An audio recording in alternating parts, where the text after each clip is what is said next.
Hey guys, it's Rich with your Monday spot on the Pagan Perspective. If you hear something in the background, it's probably Irma just doing her thing.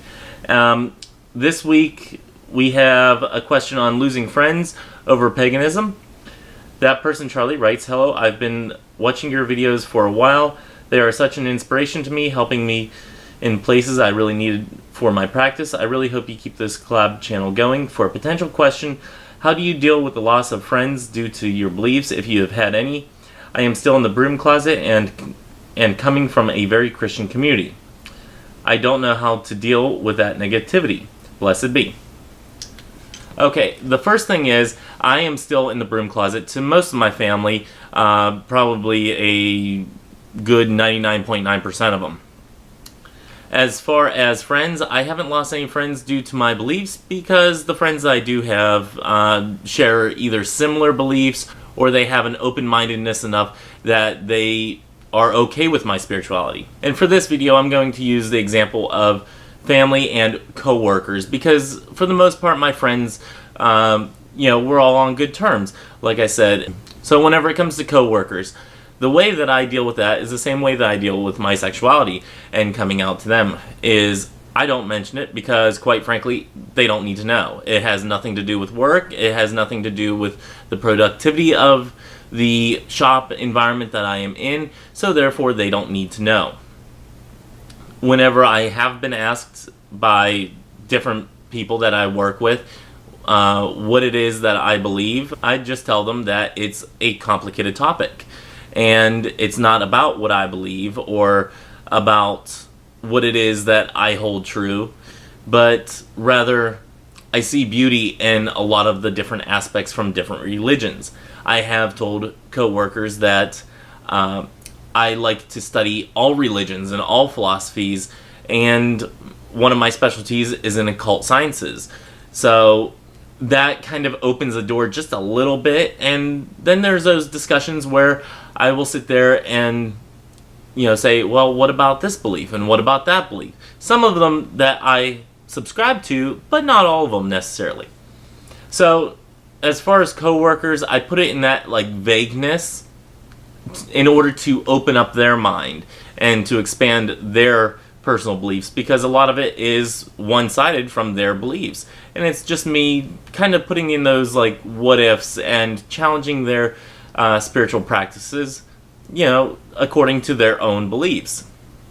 So I think that whenever, especially from a predominantly Christian type of work setting, I think whenever you have that type of work setting, that if you're able to plant just a little bit of shadow work into their mind, especially without them knowing, for one, I get a kick out of it because I sit back and I just enjoy seeing them either grow closer to their faith or to give it an honest look. So in that way, it's not malicious. It's not in a,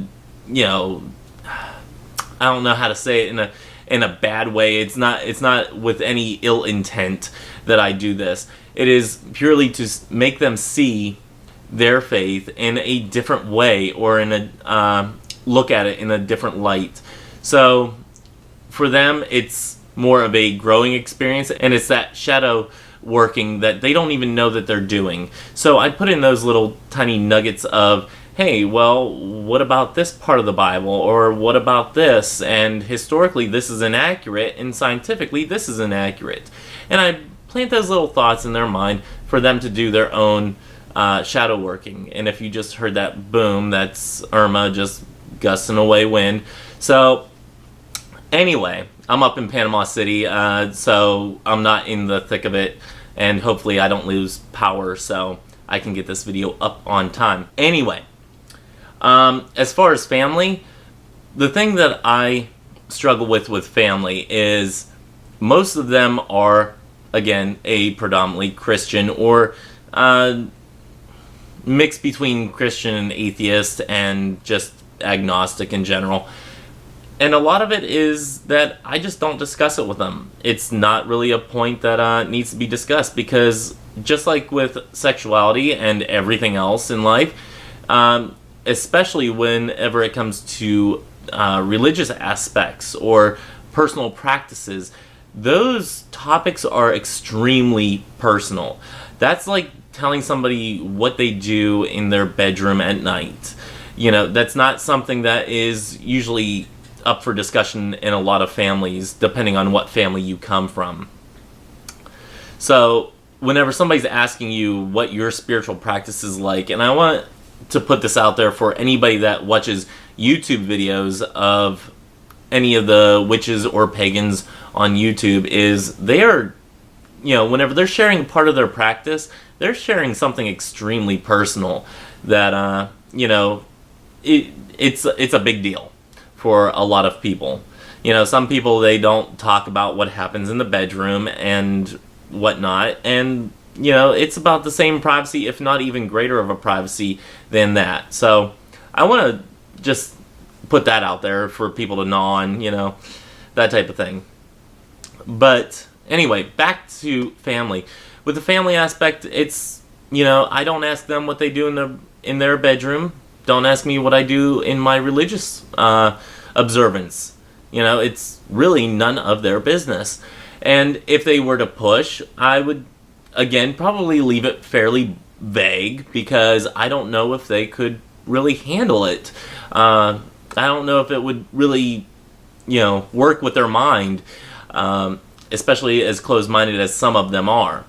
I have, unfriended people on Facebook and whatnot that are family members that I said, I cannot deal with you in my life. And sometimes, even though it's hard, you need to cut those ties. And that's just from my that's just my personal opinion. Sometimes you just need to cut those ties and say, hey, you're not worth my sanity.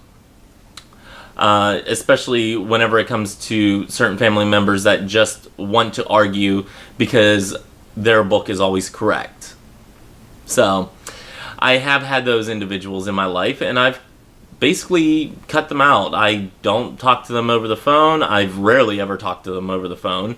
If I saw them at a family reunion or a family gathering of sorts, which is few and far between because I'm, half a country away, sometimes half a world away. So it's very difficult for me to have that one-on-one interaction with them, and I'm not going to have a cyber conversation with them where they think that they're always right, and I can't actually just, tell them, hey, here's, what I'm thinking and whatnot. It's a little bit more difficult to have those types of heart-to-heart conversations over a keyboard. So I've cut them out of my life on social media, and you know what? I'm okay with that. They're not worth my time, my sanity, and my patience, whatever you want to call it. They're just not worth that heartache. And yes, it was not an easy decision for all of them, and yeah, some of it really hurt whenever they started to attack me. There was a point in time whenever I would be posting things on Islam and how Islam and Christianity are eerily similar, and if you actually look into Islam, it's a very beautiful religion overall, and I think the extremists that we have out there are eerily similar to the Crusades. But whenever you point that out to somebody, they get kind of protective over their religion, and they don't like to be associated with somebody of a different religion. So some of those people I just need to have out of my life. I told them historically, this is the way it is, and this is part of their beliefs, and I'm telling you what they believe, yet you don't want to, do the research and decide for yourself that, these are very similar belief systems. So they didn't like that, and I cut them out of my life. Because if somebody cannot see the beauty in other religions, or they cannot see the truth in their own religion, they're really not needed in my life. And that's as far as family goes. Again, I'm not close to my family physically, so I don't have the shouting matches and whatnot, and many of them I think have lost my phone number because of the time that I was out of state for so long and whatnot. I think a lot of the going back and forth between phones and whatnot, my number just got lost. So a lot of them, If they don't have my phone number, probably don't want it. And if they do have my phone number, they usually don't call. So, hey, if they're not invested in me, I cannot be that hard-pressed to be invested in them, is basically the way that I see it. And as far as my practice and my faith, they don't get to be a part of that if they cannot, on the regular basis, at least talk to me as a human being and deal with me in a respectful way.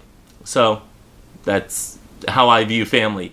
Again, with friends, I've had wonderful friends that are very, very much either in a pagan aspect or in a agnostic aspect, like my business partner Rose. She calls herself a retired Catholic.